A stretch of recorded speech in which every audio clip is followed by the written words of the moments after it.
Welcome back to the catch up here on Cris Cyborg's YouTube channel. I am James Lynch. That is not Cris Cyborg. That is one of the top welterweight fighters in the world. I will say it. It is Jason Jackson, who's going to be fighting Neiman Gracie at Bellator 255. Jason, thanks for joining me, man. How are you?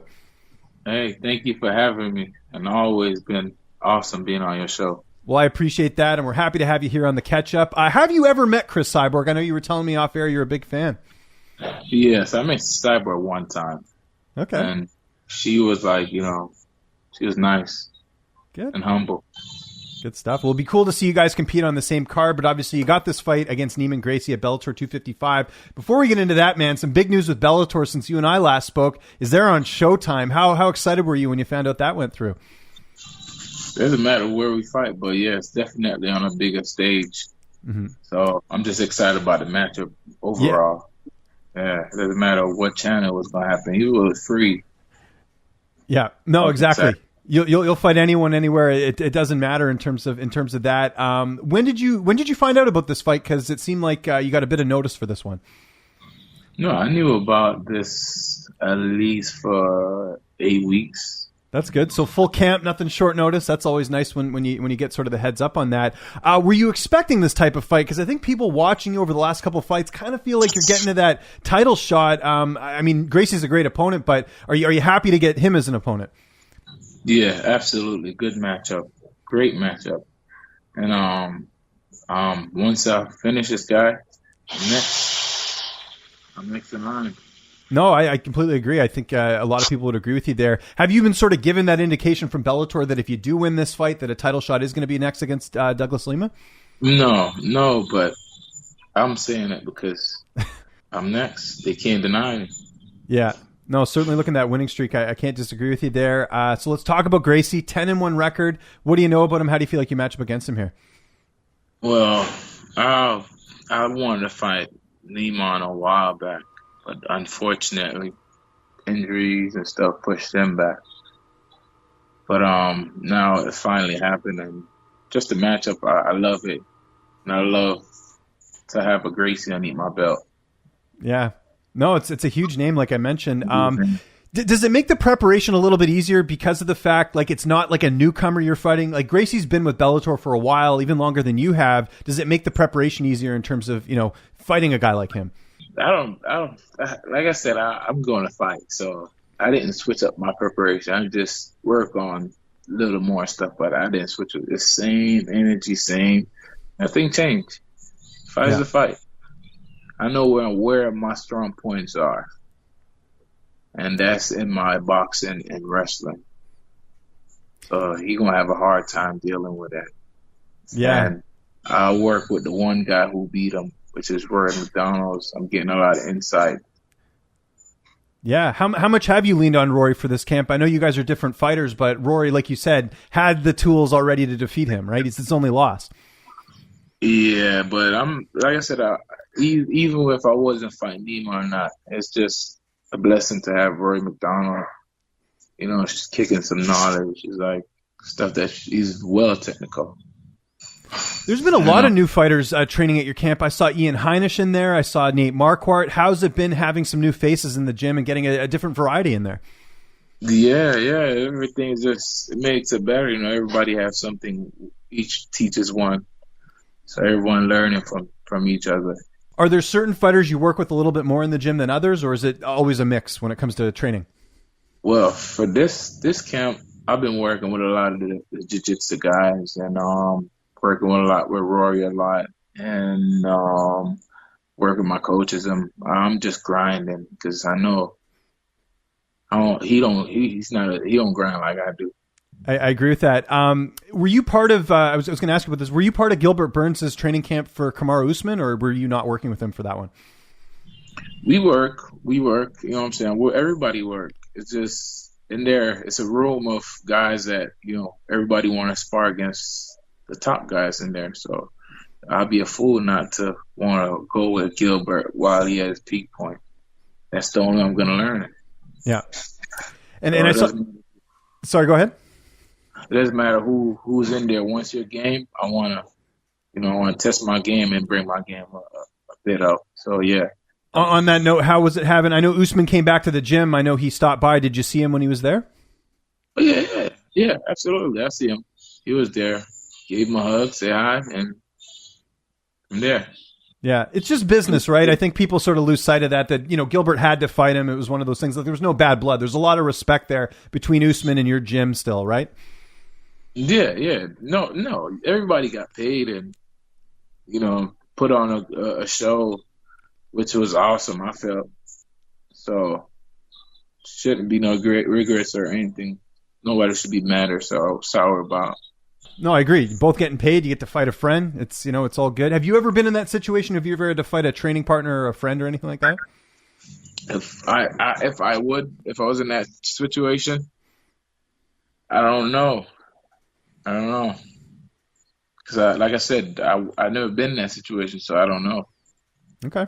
No, I was just curious. I didn't think you had fought a former training partner or anything like that, but I figured I'd ask anyways in case I missed one. I always tell Michael Johnson that I'll fight him. Right. Well, then Michael's not at your gym anymore, too. But still, I understand. I always tell him, bro, I'll fight you. What you? What was his reaction to that? Now he's like, bring it on. You bring it on. I'm getting you. You know what I'm saying? Okay, I like the once you love to fight, it's no emotion really in it. Once you love to fight, it's just like sparring. I feel. Yeah. Because you guys have some hard rounds in the gym anyways. It's almost like you've been in those fights already. Like I remember there was that video that Will Harris took a couple of years ago, you and Rockhold going at it. I mean, that was cool to watch just as an outsider, Yeah. Lou's still back around too. So I work with him too, doing a few rounds with him. There's a lot of faces, Robbie Lawler, Logan Sterling I work with too. Spar with him. And got another guy, Muhammad, he fighting Jordan me that same night. So it's a lot of people is getting ready within our camp. Have you and Logan talked about possibly fighting each other? Because obviously you're in the same weight class in Bellator. Why would we talk about that? Well, just because it might, what if Rich Chu comes to you and says, hey, do you guys, we're thinking of matching you guys up. Is that something you've thought of? Because you guys are both, highly ranked in Bellator.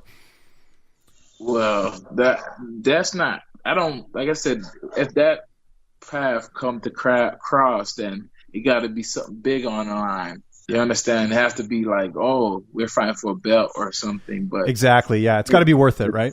Yeah, there's so much other people there to fight. Yeah. No, I agree. I just always say this because you never know, right? Like with the matchmaking. Like I said, he is a game guy. You know what I'm saying? So, if the opportunity to come fight for the belt, I wouldn't blame him. You understand? Because he wanted to become world champ just as everybody else and become on and get his name in the great. Yeah. So for me to have envy or jealous for him want to accomplish the same thing that I want to accomplish is like, that's hating and can't have that. How's the weight cut going ahead of this fight? Well, I don't really have weight cuts. No? Really? Okay, that's good. You kind of got it under control. No, I work too hard to carry weight.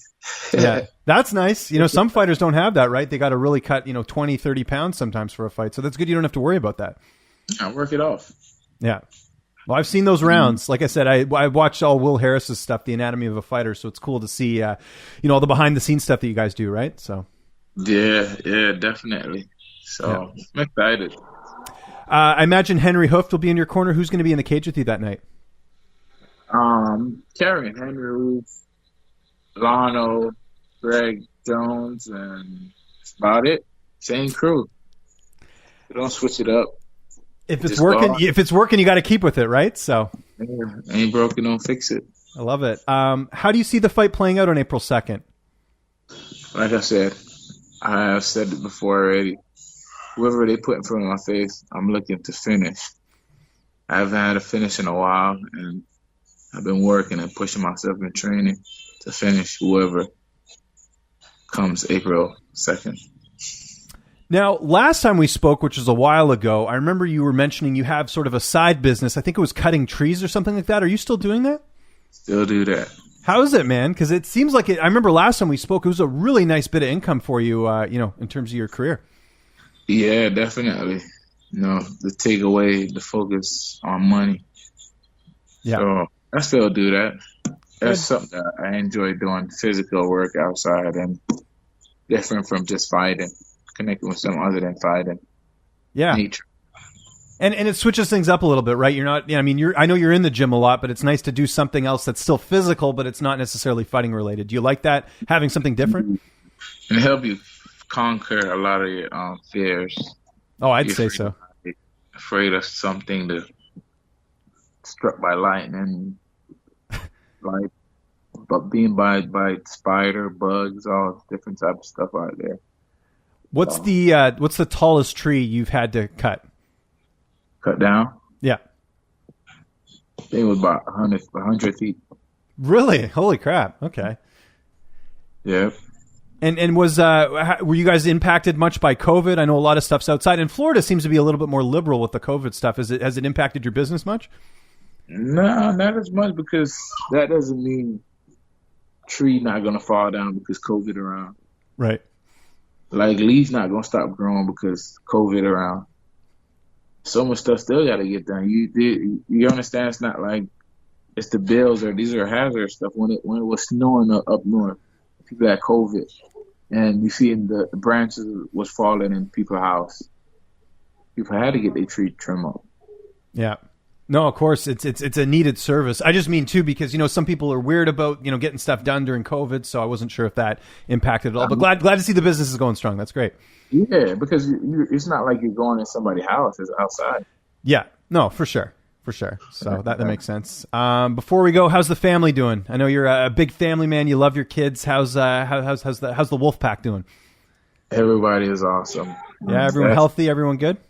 Yes, that's what keeps me strong and going every day on my feet. My kids and my family, and I'm gonna continue on pushing for them. How old's your oldest now? 7. Turning 7. Really? Oh man, I remember our first interview when you fought for Titan FC. I remember he was just a little guy, so that's great, man. Right. Yeah, my daughter is 3. Yeah, my son's 3 right now, so we got kids the same age, so that's kind of neat. So yep. July in August he should be turned in June. I'm sorry, June. Okay. He should be 7. Wow. And jiu-jitsu, wrestling, I work him out as well. So he's a little athlete himself. I was going to ask you as well, how has it been being with Bellator? You've been with them for a while now. Like, how has it been, just going through this experience, being with a big promotion and, them giving you, frequent fights? Like, you got to fight, I think, twice last year during the pandemic, which is great. Those have been good to me. Yeah. I can't complain. They've been good to me, and I'm going to continue on, show my loyalty and being good back for them. Awesome, man. Well, we're looking forward to this fight. It is Bellator 255, April 2nd on Showtime. You can't miss it. Jason, always good talking to you, man. Glad to see everything's going well. Just remind people where they can get a hold of you on social media, and if you got any sponsors or shout-outs or anything like that, I'll give you the last word. Definitely. Thank you for having me again. And you guys need to follow me. It's Jackson Jason 150 on all social media outlets. So, and shout out to everybody that I met.